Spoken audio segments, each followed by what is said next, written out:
الحمد لله نحمده ونستعينه ونستغفره ونعوذ بالله من شرور أنفسنا ومن سيئات أعمالنا من يهده الله فلا مضل له ومن يضلل فلا هادي له وأشهد أن لا إله إلا الله وحده لا شريك له وأشهد أن محمدًا عبده ورسوله أرسله بالهدى ودين الحق ليظهره على الدين كله ولو كره المشركون اللهم صل على محمد وعلى آل محمد كما صليت على إبراهيم وعلى آل إبراهيم إنك حميد مجيد اللهم بارك على محمد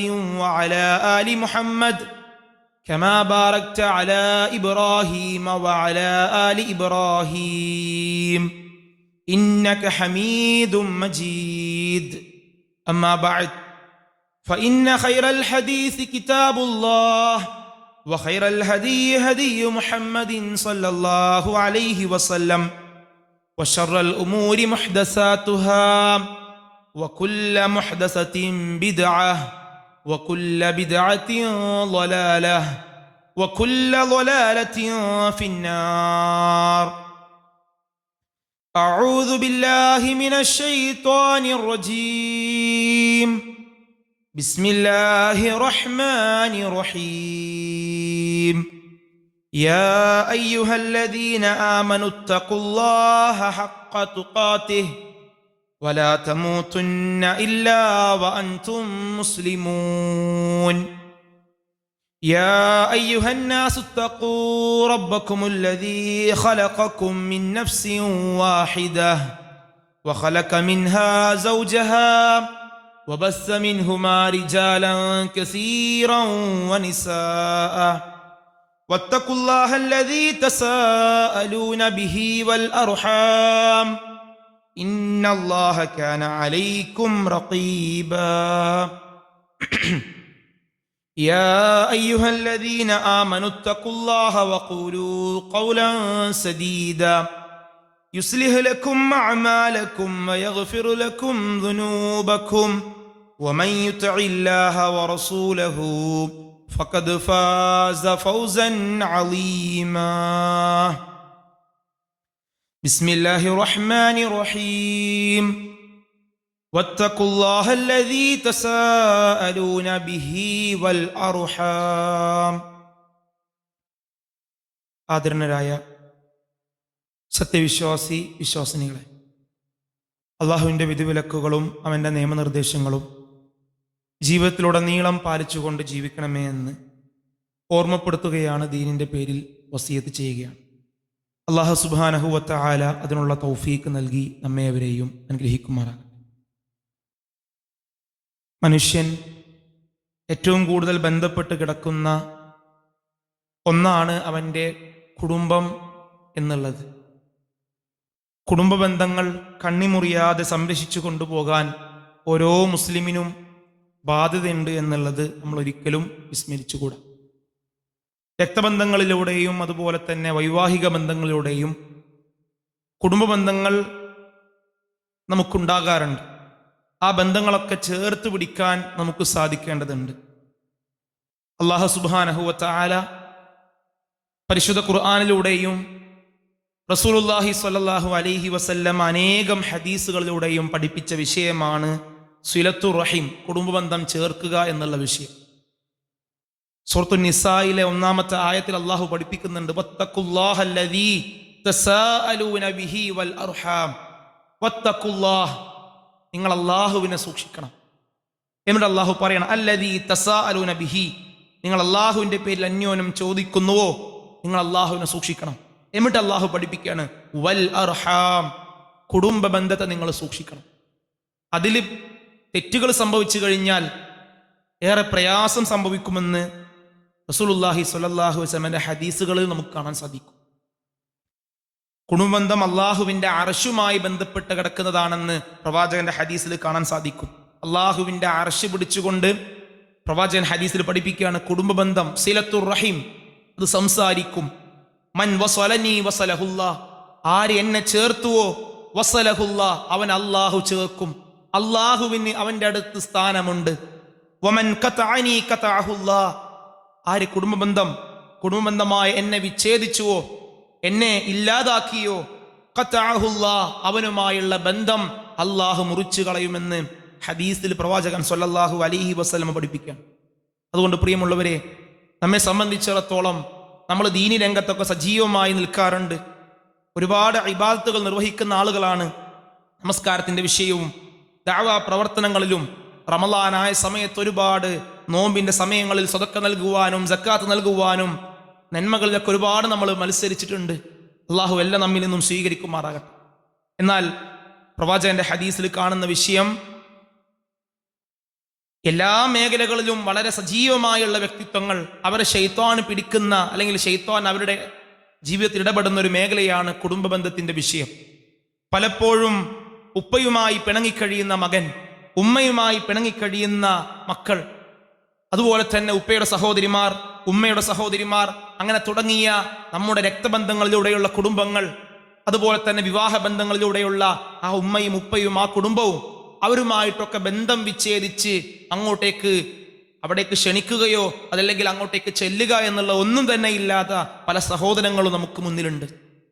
മഹാനായ അബ്ദുല്ലാഹിബ്നു മസ്ഊദ് റളിയല്ലാഹു അൻഹു, അദ്ദേഹം അള്ളാഹുവിൻ്റെ പള്ളിയിൽ വെച്ചുകൊണ്ട്, മസ്ജിദുൽ ഹറമിൽ വെച്ചുകൊണ്ട്, ആ സദസ്സിൽ പള്ളിയിൽ ഒരുമിച്ച് കൂടി ഒരുപാട് സ്വഹാബികളുണ്ട്, താബികളുണ്ട്. പ്രവാചകന്റെ വഫാത്തിന് ശേഷം നമുക്കറിയാം, സ്വഹാബികളാണ് ദീൻ ഏറ്റെടുത്ത് സമൂഹത്തിന് പഠിപ്പിച്ചു കൊടുത്തത്.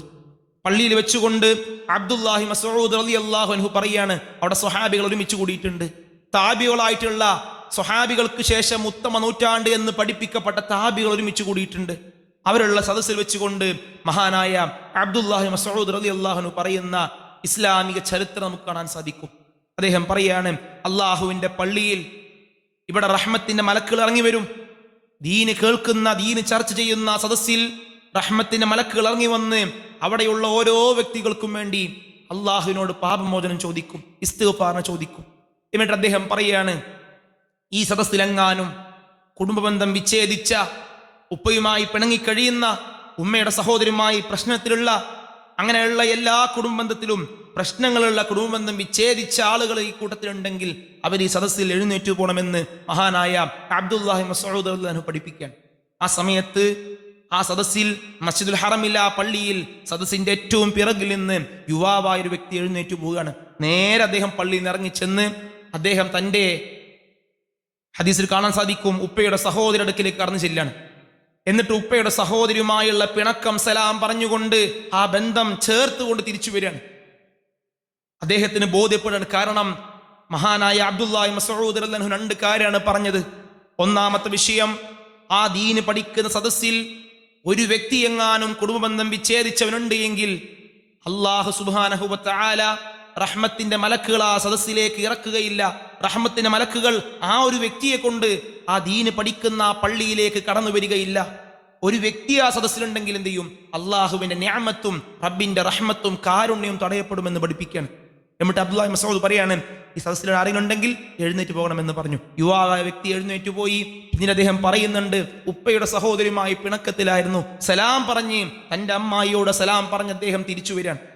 അപ്പൊ ഇവിടെ നമ്മൾ മനസ്സിലാക്കേണ്ട ഒരു വിഷയം, റഹ്മത്ത് തടയപ്പെടും. അള്ളാഹു നൽകുന്ന കാരുണ്യം, റബ്ബിന്റെ നിഅമത്ത്, നമ്മുടെ പാപങ്ങൾ പൊറുക്കപ്പെടുക എന്നുള്ളത് തടയപ്പെടുന്ന ഒരു വിഷയമാണ് കുടുംബബന്ധത്തിന്റെ വിഷയം.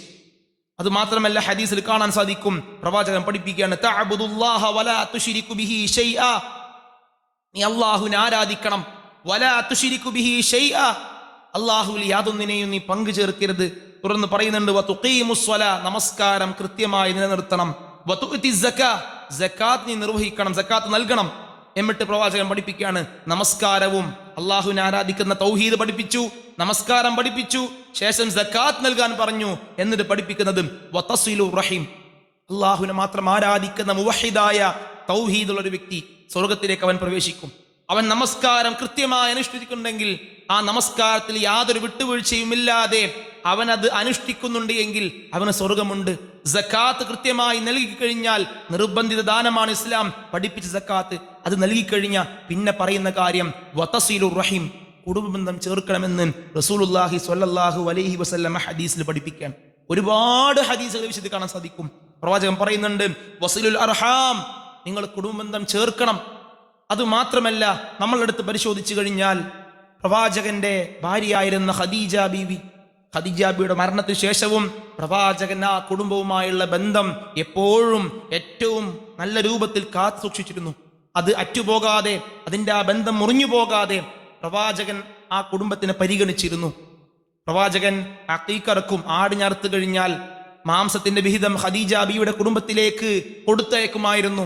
തന്റെ ഭാര്യ മരണപ്പെട്ടിട്ടുണ്ട് എങ്കിലും ആ കുടുംബവുമായിട്ടുള്ള ബന്ധം അദ്ദേഹം വിച്ഛേദിച്ചിട്ടില്ല. അതായിരുന്നു നമുക്ക് കാണാൻ സാധിക്കും.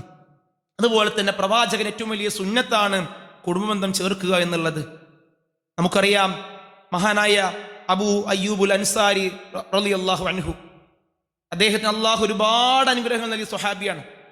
ആ സ്വഹാബി തൻ്റെ ബൈറുഹ എന്നുള്ള തോട്ടം, നമുക്കറിയാം മദീനത്തുണ്ടായിരുന്ന ബൈറുഹ തോട്ടം, പ്രവാചകന് പോലും മദീനത്ത് കൂടെ സഞ്ചരിക്കുന്ന സമയത്ത് ബൈറുഹ തോട്ടം കണ്ടു കഴിഞ്ഞ് ഒന്ന് അതിലേക്ക് നോക്കുമായിരുന്നു. അല്പസമയം പ്രവാചകന് പോലും നോക്കുന്ന രൂപത്തിൽ നദികൾ ഒഴുകുന്ന, പഴവർഗ്ഗങ്ങൾ നിറഞ്ഞു നിൽക്കുന്ന, കണ്ണിന് കുളിർമയേകുന്ന മനോഹരമായ ഒരു തോട്ടം അള്ളാഹു അദ്ദേഹത്തിന് സമ്പത്തായി നൽകി അനുഗ്രഹിച്ച വ്യക്തിയായിരുന്നു അബൂ അയ്യൂബ് അൻസാരി റളിയല്ലാഹു അൻഹു. പരിശുദ്ധ ഖുർആനിൽ ആയത്തിറങ്ങാണ്, ലൻ തനാലുൽ ബിർറ ഹത്താ തുൻഫിഖൂ മിമ്മാ തുഹിബ്ബൂൻ, നിങ്ങൾ ഇഷ്ടപ്പെടുന്നത് അള്ളാഹുവിന്റെ മാർഗത്തിൽ ചിലവഴിച്ചിട്ടല്ലാതെ നിങ്ങൾ പുണ്യം നേടുകയില്ല എന്ന ആയത്തിറങ്ങിയ സമയത്ത് അയ്യൂബ് അൻസാരി റളിയല്ലാഹു അൻഹു കടന്നു വരികയാണ്. മഹാനായ അബൂ അയ്യൂബ് അൻസാരി റളിയല്ലാഹു അൻഹു കടന്നു വരികയാണ്. നമ്മുടെ പ്രവാചകനോട് പറയാണ്, യാ റസൂലല്ലാഹ്, അള്ളാഹുവിന്റെ പ്രവാചകരെ, എനിക്ക് ഏറ്റവും പ്രിയപ്പെട്ടത് എൻ്റെ ബൈറുഹ തോട്ടാണ്. അത് അള്ളാഹുവിന്റെ മാർഗത്തിൽ ഞാൻ സ്വതക്ക ചെയ്യാൻ ഒരുക്കമാണെന്ന് പറയുന്നുണ്ട്. ആ ചരിത്രം എടുത്ത് പരിശോധിച്ചു കഴിഞ്ഞാൽ നമുക്ക് കാണാൻ സാധിക്കും, പ്രവാചകൻ അദ്ദേഹത്തോട് അത് സ്വതക്കയായി നൽകാൻ പറഞ്ഞപ്പോ ഒന്നാമത് പരിഗണിക്കാൻ പറഞ്ഞത് തൻ്റെ കുടുംബത്തിലുള്ള ഒരു സഹോദരി ഉണ്ടായിരുന്നു, പ്രയാസപ്പെടുന്ന ഒരു സഹോദരി. ആ സഹോദരിക്കാണ് ആ തോട്ടം ദാനം ചെയ്യാൻ അദ്ദേഹത്തോട് പറഞ്ഞത്. അപ്പൊ നമ്മളെടുത്ത് പരിശോധിച്ചു കഴിഞ്ഞാൽ സ്വഹാബികളുടെ ഒക്കെ ജീവിതത്തിലും അവര് ആദ്യം പരിഗണിച്ചിരുന്നത് കുടുംബത്തിൽ പ്രയാസപ്പെടുന്ന ദരിദ്രരായ ഫക്കീറും മിസ്കീനും ആയിട്ടുള്ള ആളുകളെയാണ്. അതിന് പ്രത്യേക കൂലിയുണ്ട്. റസൂലുള്ളാഹി സ്വല്ലല്ലാഹു അലൈഹി വസല്ലം പഠിപ്പിച്ചല്ലോ, അസ്സദഖതു അലൽ മിസ്കീനി സ്വതക്ക. നമ്മൾ പ്രയാസപ്പെടുന്ന വളരെ പാവപ്പെട്ട ഒരു വ്യക്തിക്ക് സ്വതക്ക നൽകുകയാണെങ്കിൽ സ്വതക്കത്തുൻ, അതൊരു സ്വതക്കയെ അള്ളാഹു എന്ത് ചെയ്യും, രേഖപ്പെടുത്തും, ഒരു കൂലിയാണ് ലഭിക്കുക. എന്ന നമ്മുടെ കുടുംബത്തിൽ 3 രൂപത്തിലാണ് കുടുംബബന്ധം ഉണ്ടായിരിക്കുക. ഒന്ന്, നമ്മുടെ രക്തബന്ധമായ പിതാവിന്റെ വഴിക്കുള്ള കുടുംബം, ഉപ്പയുടെ സഹോദരിമാർ, ഉപ്പയുടെ സഹോദരന്മാർ, അതുപോലെ തന്നെ ഉപ്പയുടെ ഉപ്പ, അങ്ങനെ തുടങ്ങിയ ആ കുടുംബം. അതുപോലെ തന്നെ ഉമ്മയുടെ സഹോദരിമാർ, ഉമ്മയുടെ സഹോദരന്മാർ, അതുപോലെ തന്നെ ഉമ്മയുടെ മാതാപിതാക്കൾ, ആ വഴിക്കുള്ള കുടുംബം. മൂന്നാമത്തെ രീതി എന്നുള്ളത് വിവാഹത്തിലൂടെയുള്ള കുടുംബമാണ്. അപ്പൊ ഈ 3 മേഖലയിലും പ്രയാസപ്പെടുന്ന ആരെങ്കിലും ഉണ്ടെങ്കിൽ അവിടെ നമ്മൾ അവരെ പരിഗണിച്ചു കഴിഞ്ഞാൽ പ്രവാചകൻ പഠിപ്പിക്കുകയാണ്, സ്വദഖത്തുൻ വസീലത്തുൻ, കുടുംബബന്ധം ചേർത്തൊരു പ്രതിഫലം കൂടി അവന് ലഭിക്കും. അള്ളാഹുവിന്റെ മാർഗത്തിൽ പ്രയാസപ്പെടുന്ന ഒരു വ്യക്തി സ്വതക്ക നൽകിക്കഴിഞ്ഞാൽ സ്വതക്കയായും പരിഗണിക്കപ്പെടും. രണ്ടാമത് ആ കുടുംബത്തിലുള്ള ആളെ പരിഗണിച്ചു എന്നുള്ള ഒരു പ്രതിഫലം കൂടി അവന് ലഭിക്കുമെന്ന് റസൂലുള്ളാഹി സ്വല്ലല്ലാഹു അലൈഹി വസല്ലം പഠിപ്പിക്കാൻ. അതുകൊണ്ട് നമ്മെ സംബന്ധിച്ചിടത്തോളം ഈ ഒരു കുടുംബബന്ധം ചേർക്കുന്നതിലൂടെ അനുഗ്രഹങ്ങൾ മാത്രമേ നമുക്ക് ലഭിക്കുന്നുള്ളൂ. പ്രവാചകൻ പഠിപ്പിക്കുകയാണ്, കുടുംബബന്ധത്തിന്റെ വിഷയത്തിൽ അവരെ ചേർത്ത് പിടിച്ച ആളുകൾക്ക് അല്ലാഹു നൽകുന്ന അനുഗ്രഹം പ്രവാചകൻ പഠിപ്പിക്കുകയാണ്, മൻ അഹബ്ബ അൻ യുബ്സത ലഹു ഫീ റിസ്ഖി, ഉപജീവന മാർഗം, സമ്പത്ത് അല്ലാഹു അനുഗ്രഹിച്ച് നൽകണം. എല്ലാ നിലക്കുമുള്ള ഉപജീവനം നൽകാൻ ആരെങ്കിലും ആഗ്രഹിക്കപ്പെടുന്നുവെങ്കിൽ, റബ്ബിൽ നിന്നും ലഭിക്കാൻ അവൻ ഉദ്ദേശിക്കുന്നുവെങ്കിൽ, വയുൻസ ലഹു ഫീ അസരി, അതുപോലെ അവന്റെ ആയുസ്, നമുക്ക് ലഭിച്ച വളരെ കുറച്ച് ഈ ഒരു ആയുസിൽ ഒരുപാട് നന്മകൾ ചെയ്യാനുള്ള തൗഫീക്കിനെ ആരെങ്കിലും ആഗ്രഹിക്കുന്നുവെങ്കിൽ 2 കാര്യങ്ങളാണ് പറഞ്ഞത്. ഒന്ന്, ഉപജീവന മാർഗം വിശാലാകുക, കടം കൊണ്ട് പ്രയാസമില്ലാതിരിക്കുക, മക്കളുടെ വിഷയത്തിൽ രോഗങ്ങളൊന്നും പരീക്ഷിക്കപ്പെടാതെ സാമ്പത്തികമായുള്ള മുഴുവൻ പരീക്ഷണങ്ങളെ തൊട്ട് ആരെങ്കിലും രക്ഷ ആഗ്രഹിക്കുന്നുവെങ്കിൽ. രണ്ടാമത് പറഞ്ഞത്, ആയുസ്സിൽ ഒരുപാട് നന്മകൾ ചെയ്യാൻ അതിനുള്ള തൗഫീക്ക് ലഭിക്കുക. ഈ 2 കാര്യങ്ങൾ ആരെങ്കിലും ആഗ്രഹിക്കുന്നുവെങ്കിൽ ഫൽയസ്വിൽ റഹിമഹു, അവൻ അവന്റെ കുടുംബബന്ധം ചേർത്ത് പിടിക്കട്ടെ എന്ന് പ്രവാചകൻ പഠിപ്പിക്കാൻ. രണ്ടാമത് ഹദീസിൽ കാണാൻ സാധിക്കും, മൻ സർറഹു അൻ യമുദ്ദ ലഹു ഫീ ഉംരിഹി, ആയുസ്സിൽ അനുഗ്രഹങ്ങൾ ലഭിക്കാൻ ആഗ്രഹിക്കുന്നുവെങ്കിൽ, വയുവസ്സഅ ലഹു ഫീ റിസ്ഖി, ഉപജീവന മാർഗം വിശാലമാകാൻ ആഗ്രഹിക്കുന്നുവെങ്കിൽ, മൂന്നാമത് ഒന്നും കൂടിയും പറഞ്ഞു. വളരെ ഗൗരവത്തിൽ നമ്മൾ മനസ്സിലാക്കേണ്ട ഒരു വിഷയം. ദുർമരണം തടയപ്പെടാൻ, അപകടങ്ങൾ സംഭവിച്ച് മരണപ്പെടുക, മാരകമായ രോഗം പിടിപെട്ടിട്ടുള്ള മരണം, അങ്ങനെയുള്ള കാര്യങ്ങൾ തൊട്ട് ആരെങ്കിലും രക്ഷ ആഗ്രഹിക്കുന്നുവെങ്കിൽ പ്രവാചകൻ പഠിക്കുകയാണ്, അവൻ അള്ളാഹുവിനെ സൂക്ഷിക്കണം, അതോടൊപ്പം കുടുംബബന്ധം അവൻ ചേർക്കട്ടെ. കുടുംബത്തെ പരിഗണിച്ചു കഴിഞ്ഞാൽ ഈ 3 ഗുണങ്ങളുണ്ട്. മൂന്നാമത് ഹദീസിൽ പഠിപ്പിച്ച വിഷയം ദുർമരണത്തെ തൊട്ട് തടയും. അപകടങ്ങൾ കൊണ്ട് പരീക്ഷിക്കപ്പെട്ട് കിടപ്പിലായി പ്രയാസപ്പെട്ട് നമ്മുടെ കുടുംബത്തിനും നമ്മുടെ മാതാപിതാക്കൾക്കും ഭാര്യമാർക്കും മക്കൾക്കും അവർക്കൊക്കെ പ്രയാസം സൃഷ്ടിച്ചുകൊണ്ടുള്ള ദുർമരണം, അത് അള്ളാഹു തടയുമെന്നുള്ളതാ. അതുകൊണ്ട് ആ വിഷയം നമ്മൾ ശ്രദ്ധിക്കണം. അതുപോലെ തന്നെ ഹദീസിൽ കാണാൻ സാധിക്കും, കുടുംബബന്ധം വിച്ഛേദിച്ച ആളുകൾക്ക് അല്ലാഹു സുബ്ഹാനഹു വ തആല അവരുടെ കർമ്മങ്ങൾ സ്വീകരിക്കുകയില്ല. നമസ്കരിച്ച നമസ്കാരം, നമ്മൾ പ്രയാസപ്പെട്ട് പള്ളിയിലേക്ക് സുബ്ഹി ജമാഅത്തിന് വന്ന് നമസ്കരിച്ച് നമ്മുടെ നമസ്കാരം, റമളാനിൽ ഏറെ പ്രയാസപ്പെട്ട് നമ്മൾ രാത്രി നമസ്കാരം നിർവഹിച്ചത്, ഉറക്കമൊഴിച്ച് നമ്മൾ ഖിയാമുൽ ലൈൽ രാത്രി നമസ്കാരം നിർവഹിച്ചു, ഇഅ്തികാഫ് പള്ളിയിൽ ഇരുന്നു കൊണ്ട് ഇബാദത്ത് ചെയ്തത്, ഇതൊക്കെ അള്ളാഹു സ്വീകരിക്കാതിരിക്കും. പ്രവാചകൻ ഹദീസ് പഠിപ്പിക്കുകയാണ്, ഖാല റസൂലുള്ളാഹി സ്വല്ലല്ലാഹു അലൈഹി വസല്ലം, ഇന്ന അഅമാല ബനി ആദമ തുഅറദു കുല്ല ഖമീസിൻ ലൈലത്തുൽ ജുമുഅ. എല്ലാ വ്യാഴാഴ്ചയും, അതായത് വെള്ളിയാഴ്ച രാവ് എന്ന് പറയുമ്പോൾ വ്യാഴാഴ്ച ദിവസവും മുഴുവൻ കർമ്മങ്ങളും തുഅറദു, അത് പ്രദർശിക്കപ്പെടും, അള്ളാഹുവിനെ ഇങ്ങനെ കാണിക്കപ്പെടും. നമ്മൾ ചെയ്ത നമസ്കാരം എല്ലാ തിങ്കളാഴ്ചയും വ്യാഴാഴ്ചയും നമ്മുടെ കർമ്മങ്ങൾ അള്ളാഹുവിലേക്ക് ഉയരുന്ന ദിവസങ്ങളാണ്. അപ്പൊ അള്ളാഹുവിനത് പ്രദർശിപ്പിക്കപ്പെടും. നമ്മുടെ നമസ്കാരം, നമ്മൾ നിർവഹിച്ച ഖുർആനിന്റെ പാരായണം, നമ്മൾ നൽകിയ സദക്ക, നമ്മുടെ സക്കാത്ത്, അങ്ങനെ തുടങ്ങിയ മുഴുവൻ കർമ്മങ്ങളും അള്ളാഹുവിന് എങ്ങനെ കാണിക്കപ്പെടും. ആ സമയത്ത് ഫലാ യുഖ്ബലു അമലു ഖാതിഇർ റഹീം, കുടുംബങ്ങളുമായി പിണങ്ങിക്കഴിയുന്നവൻ, ഉപ്പയുമായുള്ള പിണക്കം, ഉമ്മയുമായുള്ള പിണക്കം, അങ്ങനെ തുടങ്ങിയ നമ്മുടെ കുടുംബത്തിലെ ആളുകളുമായി നമ്മൾ പിണങ്ങിക്കഴിഞ്ഞാൽ അവന്റെ നമസ്കാരം അവിടെ തടഞ്ഞിങ്ങനെ വെക്കുന്ന നമസ്കാരവും അവൻ ചെയ്ത മുഴുവൻ കർമ്മങ്ങളും തടയപ്പെടും. അത് അള്ളാഹുലേക്ക് എത്തുകയില്ല, അതിന് പ്രതിഫലം ലഭിക്കുകയില്ല എന്ന് റസൂലുള്ളാഹി സ്വല്ലല്ലാഹു അലൈഹി വസല്ലം പഠിപ്പിക്കാൻ. ഇനി മറ്റൊരു ഹദീസിൽ കാണാൻ സാധിക്കും, ലാ യദ്ഖുലുൽ ജന്നത ഖാതിഉർ റഹീം, കുടുംബബന്ധം വിച്ഛേദിച്ച പരസ്പരം പിണങ്ങി കഴിയുന്ന ആളുകൾ ലാ യദ്ഖുലുൽ ജന്ന, അവർ സ്വർഗത്തിൽ പ്രവേശിക്കുകയില്ല. അവരുടെ സ്വർഗപ്രവേശനം അള്ളാഹു അതിലൂടെ തടയും. ഇത്രയും കാര്യങ്ങൾ ഈ വിഷയത്തിൽ പറയാൻ എന്നിട്ട് പ്രവാചകൻ ഒന്നും കൂടിയും പറയുന്നുണ്ട്, ചിലപ്പോൾ നമ്മുടെ ഭാഗത്ത് തെറ്റുകൾ ഉണ്ടായിരിക്കുകയില്ല, നമ്മുടെ ഭാഗത്തായിരിക്കാം ന്യായം. നമ്മൾ ഒരിക്കലും പിണക്കമോ ഒന്നും ഉദ്ദേശിച്ചിട്ടില്ല. നമ്മളെ കണ്ടു കഴിഞ്ഞ് നമ്മൾ സലാം പറഞ്ഞിട്ടും അല്ലെങ്കിൽ നമ്മൾ കൂടുതൽ പരിഗണന അവർക്ക് നൽകിയിട്ടും ഒരു നിലക്കും അവർ ആ ബന്ധത്തിന് താല്പര്യം കാണിക്കുന്നില്ലെങ്കിൽ നമ്മുടെ ഉത്തരവാദിത്വം അവിടെ നമ്മൾ ചെയ്തിട്ടുണ്ട്. പ്രവാചകൻ പറയാണ്, പരസ്പരം പിണങ്ങി കഴിയുമ്പോൾ നമ്മുടെ ഭാഗത്താണ് ന്യായമെങ്കിലും ആദ്യം പോയിക്കൊണ്ട് ആരാണ് സലാം പറഞ്ഞ് ആ കുടുംബന്ധം ചേർത്ത് പിടിക്കുന്നത്, അവന് പ്രതിഫലം അള്ളാഹുവിന്റെ അടുക്കൽ ഇരട്ടിയാണെന്ന. അതുകൊണ്ട് പ്രിയമുള്ളവരെ, ഈ വിഷയത്തിൽ നമ്മൾ ഏറെ ശ്രദ്ധിക്കണം. നമ്മുടെ കർമ്മങ്ങൾ അള്ളാഹു സ്വീകരിക്കണം. അതുമാത്രമല്ല, നമ്മൾ പിണങ്ങിക്കഴിയുന്ന ആളുകൾ, അതല്ലെങ്കിൽ നമ്മുടെയും അവരുടെയൊക്കെ മരണം അള്ളാഹുവിന്റെ കയ്യിലാണ്. പിന്നീട് മരണപ്പെട്ട ശേഷം ആ ഒരു സാഹചര്യത്തിൽ മയ്യത്തിനോട് പിന്നെ പോയി സംസാരിക്കാൻ നമുക്ക് കഴിയുകയില്ല. അതുകൊണ്ട് ജീവിച്ചിരിക്കുന്ന സമയത്ത് എന്തെങ്കിലും പിണക്കങ്ങളോ തെറ്റുകളോ ന്യൂനതകളോ ഒക്കെ ഉണ്ടായിട്ടുണ്ടെങ്കിൽ അതൊക്കെ തിരുത്താനും പൊരുത്തപ്പെടിപ്പിക്കാനും നമുക്ക് സാധിക്കണം. മരണപ്പെട്ട ശേഷം പിന്നെ മയ്യത്തിനോട് നമുക്കൊന്നും പറയാനില്ല. അതുകൊണ്ട് പ്രിയമുള്ളവരെ, നമ്മുടെ മാതാപിതാക്കൾ, കുടുംബം എന്ന് പറയുമ്പോൾ അതിൽ ഏറ്റവും ഒന്നാമത്തെ തട്ടിൽ നിൽക്കുന്ന നമ്മുടെ മാതാപിതാക്കളാണ്. പ്രവാചകൻ പറഞ്ഞല്ലോ, നിന്റെ ഉപ്പ എന്നുള്ളത് ബാബുൽ ജന്ന, സ്വർഗത്തിന്റെ വാതിലാണ് നിന്റെ ഉപ്പ. ആ ഉപ്പയെ പരിഗണിക്കണം. എന്നാൽ ഇതൊക്കെ നമ്മൾ ചെയ്തിട്ട് നമ്മൾ ഇസ്ലാം സ്വീകരിച്ചു, തൗഹീദിന്റെ പേരിൽ നമ്മൾ ഈ പടച്ച റബ്ബിനോട് മാത്രം പ്രാർത്ഥിക്കുന്ന, റബ്ബിന്റെ മുന്നിൽ മാത്രം സുജൂദ് ചെയ്തു, തൗഹീദിനു വേണ്ടി നമ്മൾ പരിശ്രമിച്ചതിന്റെ പേരിൽ നമ്മുടെ മാതാപിതാക്കൾ നമുക്കെതിരായാൽ അത് പരിഗണിക്കേണ്ടതില്ല. അവിടെ അള്ളാഹുവിന്റെ സഹായം നമുക്കുണ്ടാവും. എന്നാൽ അതല്ലാത്ത വിഷയത്തിൽ എന്തെങ്കിലും ഭൗതിക കാര്യങ്ങളുടെ പേരിൽ നമ്മൾ ആ വിഷയത്തിൽ നമുക്ക് പ്രയാസങ്ങൾ ഉണ്ടെങ്കിൽ എന്ത് ചെയ്യണം? ആ വിഷയം നമ്മൾ തിരുത്തണം. പ്രവാചകൻ പറഞ്ഞു, ഉപ്പ എന്നുള്ളത് സ്വർഗത്തിന്റെ കവാടാണ്. ഉമ്മ എന്നുള്ളത്, ആ ഉമ്മയുടെ പ്രാർത്ഥന ലഭിച്ചു കഴിഞ്ഞാൽ സ്വർഗം ലഭിക്കുന്ന ഒരു സ്വഹാബി പ്രവാചകന്റെ അടുക്കൽ കടന്നു വരണം. എന്നിട്ട് റസൂലിനോട് ചോദിക്കേണ്ടത്, യാ റസൂൽ അല്ലാഹ്, അള്ളാഹുവിന്റെ പ്രവാചകരെ, ജീവിതത്തിൽ ഒരുപാട് തെറ്റുകളും കുറവുകളും സംഭവിച്ചിട്ടുണ്ട്. അപ്പൊ പ്രവാചകൻ ചോദിക്കുന്നത്, ആ ഉമ്മത്തുൻ ഹയ്യ, നിന്റെ ഉമ്മ ജീവിച്ചിരിപ്പുണ്ടോ? ആ സ്വഹാബി പറയുന്നു, ഉമ്മ മരണപ്പെട്ടിട്ടുണ്ട് പ്രവാചകരെ. ആ പ്രവാചകൻ വളരെ പ്രയാസം, മറ്റ് 1-2 നന്മകൾ ചെയ്യാൻ വേണ്ടി പറയുന്നുണ്ട്. അപ്പൊ സ്വഹാബികൾ ഇതിങ്ങനെ കാണുകയാണ്. അപ്പൊ ആ സ്വഹാബി പോയ ശേഷം പ്രവാചകനോട് ചോദിക്കുന്നത്, യാ റസൂൽ അല്ലാഹ്, അള്ളാഹുവിന്റെ പ്രവാചകരെ, എന്തുകൊണ്ടാണ് താങ്കൾ ഉമ്മ ജീവിച്ചിരിക്കുന്നുണ്ടോ എന്ന് ചോദിച്ചത്, അല്ലെങ്കിൽ ഉമ്മ ജീവിച്ചിരിക്കുന്നുണ്ടോ എന്ന് ചോദിച്ചത്? പ്രവാചകൻ പറയാണ്, ഉമ്മാക്ക് ഖിദ്മത്ത് ചെയ്തു കഴിഞ്ഞ, അവരെ പരിഗണിച്ച, ജീവിതത്തിൽ സംഭവിച്ച മുഴുവൻ പാപങ്ങളും പൊറുക്കപ്പെടും, സ്വർഗം അതിലൂടെ ലഭിക്കുമെന്ന് റസൂലുള്ളാഹി സ്വല്ലല്ലാഹു അലൈഹി വസല്ലം പറയാൻ. അതുകൊണ്ട് അള്ളാഹു നമുക്ക് നൽകിയ സ്വർഗത്തിലേക്ക് പ്രവേശിക്കാനുള്ള 2 മാർഗങ്ങളാണ് നമ്മുടെ മാതാപിതാക്കൾ. അവരെ ചേർത്ത് പിടിക്കണം. ജീവിച്ചിരിക്കുമ്പോൾ അവരുടെ തൃപ്തിയും അവരുടെ സ്നേഹവും അവരുടെ പ്രാർത്ഥനയും നമുക്ക് ലഭിച്ചു കഴിഞ്ഞാൽ അത് മതിയാകും നമുക്ക്. നമ്മൾ തൗഹീദുള്ള മുവഹിദുകളാണെങ്കിൽ, റബ്ബിനെ മാത്രം സഹായം ചോദിക്കുന്ന, അള്ളാഹുവിനോട് മാത്രം പ്രാർത്ഥിക്കുന്ന, അണുമണി തൂക്കം പോലും ഒരു ശിർക്കിലേക്കും പോകാത്ത വ്യക്തിത്വങ്ങളാണെങ്കിൽ നമ്മുടെ ആ മാതാപിതാക്കളുടെ പ്രാർത്ഥന കൂടി ലഭിച്ച അത് മതിയാകുന്ന.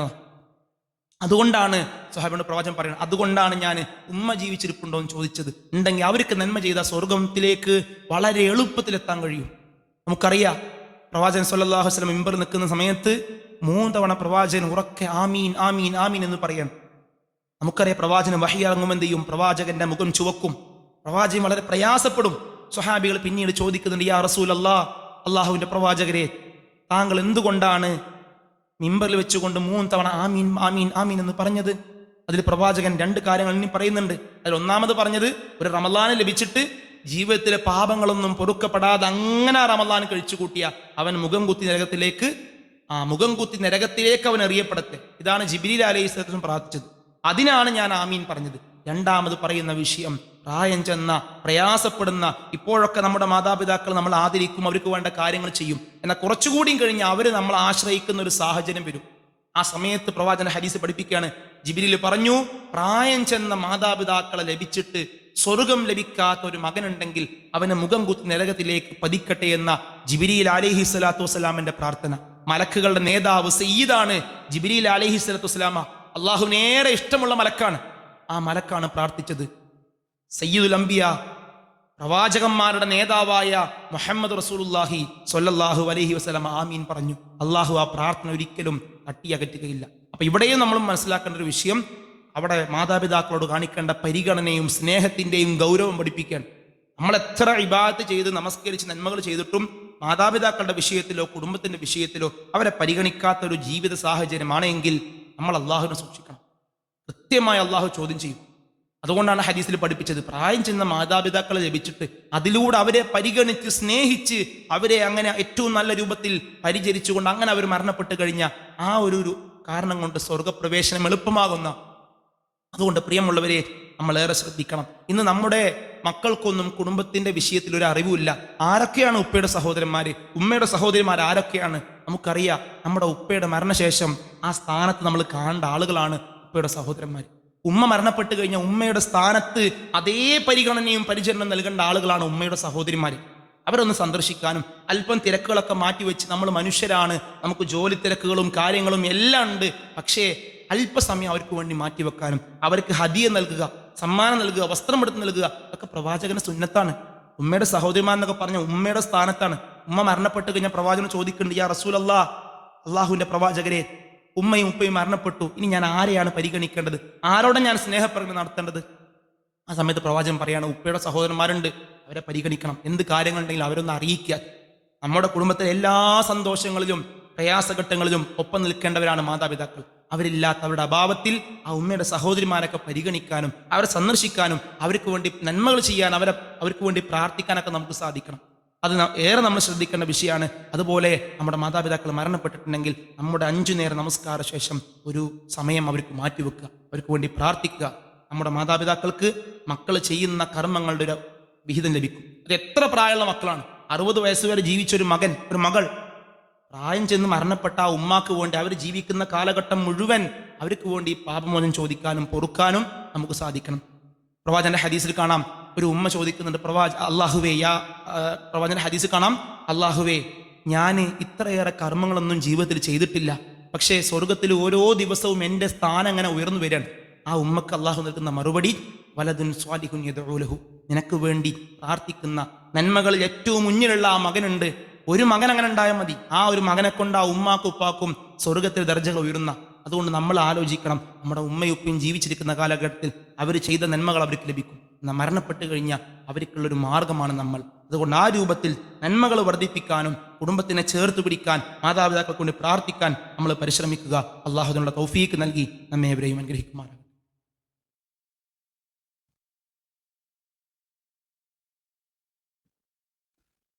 الحمد لله. الحمد لله العلي الأرفق وجامع الأشياء والمفرق ذي النعم الواسعة الغزيرة والحكم الباهرة الكثيرة ثم الصلاة مع سلام دائم على الرسول القرشي الخاتم وعلى آله وصحبه أجمعين أما بعد. ആദരനായ സത്യവിശ്വാസികളെ, അള്ളാഹുവിനെ സൂക്ഷിക്കണമെന്നൊരിക്കൽ കൂടി ഓർമ്മപ്പെടുത്തുകയാണ്, വസീയത്ത് ചെയ്യുകയാണ്. പ്രവാചകൻ സല്ലല്ലാഹു അലൈഹി വസല്ലമ പഠിപ്പിച്ച ഒരുപാട് കാര്യങ്ങൾ നമുക്ക് ചെയ്തു തീർക്കാനുണ്ട്. രാവിലെ എഴുന്നേറ്റ് കഴിഞ്ഞാൽ രാത്രി ഉറങ്ങുന്നതുവരെ നമ്മൾ ജീവിക്കുന്ന സമയത്തിനിടയിൽ ഒരുപാട് പ്രാർത്ഥനകൾ പ്രവാചകൻ പഠിപ്പിച്ചിട്ടുണ്ട്. രാവിലെ എഴുന്നേറ്റ് കഴിഞ്ഞാൽ അൽഹംദുലില്ലാഹി അല്ലദീ അഹ്യാനാ ബഅദമാ അമാതനാ വഇലൈഹിൻ നുശൂർ, ഉറക്കിൽ നിന്ന് എഴുന്നേൽക്കുമ്പോഴുള്ള പ്രാർത്ഥന, അതൊക്കെ പ്രവാചകന്റെ സുന്നത്താണ്. ശരിക്കും പറഞ്ഞ ബിദഅത്തായ കാര്യങ്ങൾ ഒഴിവാക്കിയിട്ട് നമ്മൾ സുന്നത്തൊന്ന് എടുക്കാൻ വേണ്ടി പ്രവാചകൻ പഠിപ്പിച്ച മുഴുവൻ സുന്നത്തും ഞാൻ അനുഷ്ഠിക്കാൻ തയ്യാറാണെന്ന് പറഞ്ഞ ഒരുപാട് നമുക്ക് ചെയ്യാനുണ്ട്. അതുകൊണ്ട് നിത്യജീവിതത്തിലെ പ്രാർത്ഥനകൾ നമ്മൾ പതിവാക്കുക. രാവിലെയും വൈകുന്നേരമുള്ള പ്രാർത്ഥന, അതുപോലെ തന്നെ സയ്യിദുൽ ഇസ്തിഗ്ഫാർ, അല്ലാഹുമ്മ അൻത റബ്ബി ലാ ഇലാഹ ഇല്ലാ അൻത എന്ന് തുടങ്ങുന്ന പ്രാർത്ഥന, അതൊക്കെ ജീവിതത്തിൽ പതിവാക്കുക.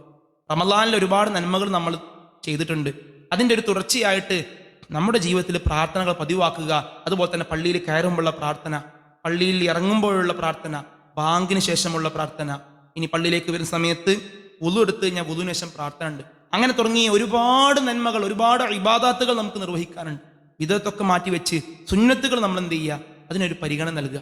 അതുപോലെ ഒരു കാര്യം കൂടി സൂചിപ്പിക്കുകയാണ്. നമുക്കറിയാം, പ്രവാചകന്റെ 1, 2 അല്ല 36 ഹദീസുകളിൽ വളരെ ഗൗരവത്തോടെ പ്രവാചകൻ പഠിപ്പിച്ച വിഷയമാണ് താടിയുടെ വിഷയം.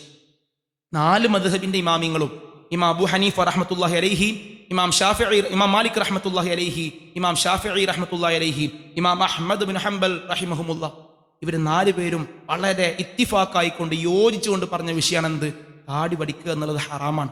ഒരു പുരുഷന്, ഒരു മുസ്ലിമായ പുരുഷനെ സംബന്ധിച്ചിടത്തോളം താടി പഠിക്കുക എന്നുള്ളത് ഹറാമാണ്. താടി വെച്ച് കഴിഞ്ഞ് എന്ത് ചെയ്തു, ആ ബാധ്യത നിറവേറ്റി. പക്ഷെ പ്രവാചകന്റെ സുന്നത്ത് എന്നുള്ളത് താടി വളർത്തലാണ്, നമുക്ക് കൂലി ലഭിക്കുന്ന ഒരു കാര്യമാണ്. ആ വിഷയത്തിൽ എന്ത് ചെയ്യുക, നമ്മളോട് ആരും പറഞ്ഞു തരേണ്ട ആവശ്യമില്ല.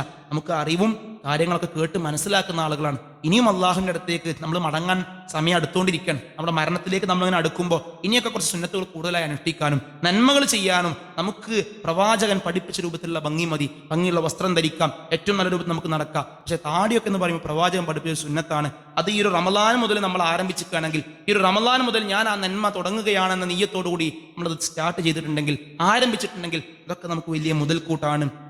അതുപോലെ പ്രവാചകൻ പറഞ്ഞു, സ്വഹാബികളോട് പറയാണ്, യാ സ്വഹാബ, പ്രവാചകന്റെ മുന്നിൽ സ്വഹാബികൾ ഇങ്ങനെ ഇരുന്ന് ചിരിക്കുകയാണ്, വളരെ പുഞ്ചിരിച്ചുകൊണ്ട് അവരിങ്ങനെ സംസാരിക്കാൻ.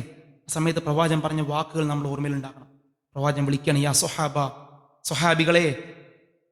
എന്താ പ്രവാചകൻ പറഞ്ഞത്, ലൗ തഅലമൂന മാ അഅലമു, ഞാൻ അറിയുന്ന കാര്യങ്ങളെങ്ങാനും നിങ്ങൾ അറിഞ്ഞിരുന്നുവെങ്കിൽ ലളഹിഖ്തും ഖലീല വലബഖൈതും കസീറ, നിങ്ങൾ വളരെ കുറച്ച് മാത്രമേ ചിരിക്കുകയുള്ളൂ, കൂടുതൽ നിങ്ങൾ കരയും. കാരണം എന്താ, ഇസ്രാ മിഅറാജ് പോയ സമയത്ത് നരകത്തിന് അള്ളാഹു കാണിച്ചു കൊടുത്തിട്ടുണ്ട് പ്രവാചകൻ. അത് കണ്ട സമയത്ത് അതിലെ ഭയാനകതയും, ഈ ശിക്ഷയാണ് എൻ്റെ ഉമ്മത്തിനെ കാത്തിരിക്കുന്നത്, അവരിലെ ധിക്കാരികളും ശിർക്ക് ചെയ്യുന്നവർക്കും അതുപോലെ ഏറ്റവും മോശപ്പെട്ട രൂപത്തിൽ ജീവിക്കുന്ന ആളുകൾക്ക് ഈ നരകമാണ്.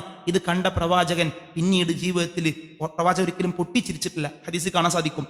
നമ്മുടെ ഉമ്മയായ ആയിഷ ബീവി പറയുന്നുണ്ട്, പ്രവാചകൻ പൊട്ടിച്ചിരിക്കാറുണ്ടായിരുന്നില്ല, പുഞ്ചിരിക്കാറുണ്ട്, സന്തോഷം വന്നൊന്ന് പുഞ്ചിരിക്കും. അപ്പൊ സ്വഹാബിയോട് പറയാണ്, നിങ്ങൾ വളരെ കുറച്ച് മാത്രമേ ചിരിക്കുള്ളൂ. ഞാൻ അറിഞ്ഞ കാര്യങ്ങൾ, ഞാൻ മനസ്സിലാക്കിയ കാര്യങ്ങൾ നിങ്ങൾ അറിഞ്ഞിരുന്നുവെങ്കിൽ വളരെ കുറച്ച് നിങ്ങൾ ചിരിക്കും, കൂടുതൽ നിങ്ങൾ ജീവിതത്തിൽ കരയും. കൂടുതൽ നമസ്കരിക്കുമ്പോൾ സുജൂദിൽ കടന്നുകൊണ്ട് അള്ളാഹുലേക്ക് കൂടുതൽ നിങ്ങൾ അടുക്കും.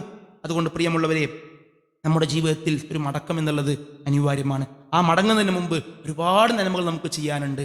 സ്വഹാബികളുടെ രീതി എന്നുള്ളത് ദുനിയവിൻ്റെ കാര്യങ്ങൾ, ഈ ഇഹലോകത്തിൻ്റെ കാര്യങ്ങൾ അവർ നാളേക്ക് ഉണ്ട് എന്ന രൂപത്തിൽ അവർ പരിശ്രമിക്കും.